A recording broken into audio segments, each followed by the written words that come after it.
Thank you, Mr. Chairman, and I want to thank the witnesses for being here. I really appreciate your time. Really appreciate it. Thank you. When parents begin exercising their right to question their local school boards during the height of COVID, amid mask mandates, woke curricula, and harassment in schools, how did the DOJ respond? The Department of Justice responded under Merrick Garland with directing the public to report threats of violence to school board members, officials, and workers in our national public schools to a national hotline. One particular case, a mom was reported to the hotline as a threat because she was A, conservative, and B, she was a lawful gun owner, like myself.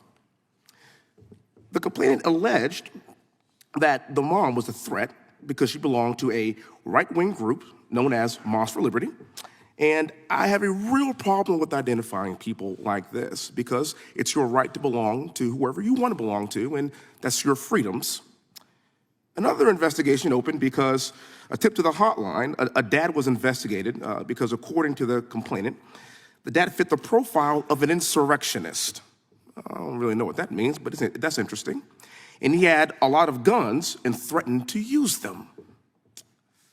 Yet when the FBI asked about the complainant about these threats from the dad, the complainant admitted that no specific information or observations or any crimes or threats. According to the FBI, not one of these school board-related investigations resulted in federal arrest or charges, not a single one.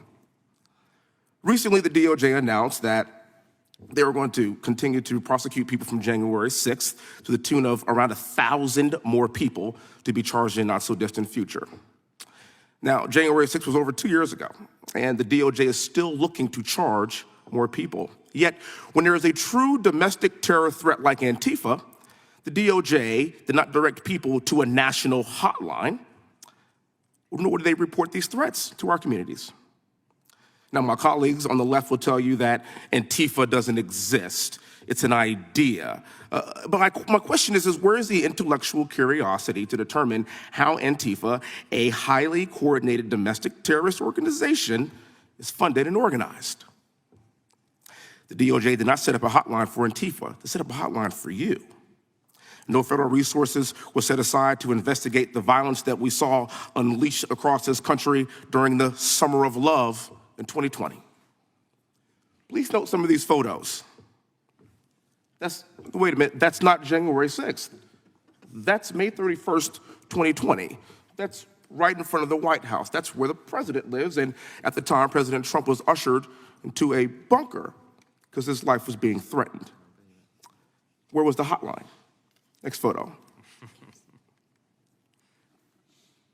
That's not January 6th either.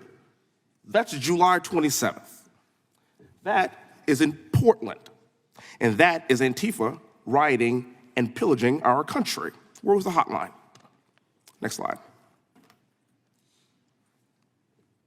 Well, hot damn. That's not January 6th either. Those are more rioters that are destroying and rioting in Salt Lake City. Next slide. I believe, is that it? But wait, there's more. And that's not January 6th either. That's June 1st, 2020.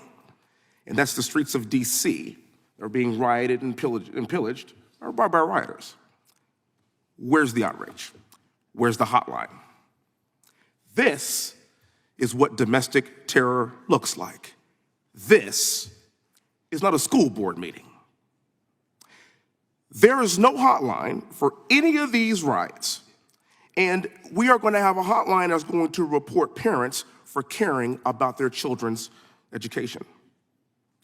And even further, the DOJ would rather investigate 1,000 more people from January 6th than any single person in these photos. What a shame. And that is why this is no longer the Department of Justice. It is the Department of Subjective Justice. And with that, I yield back.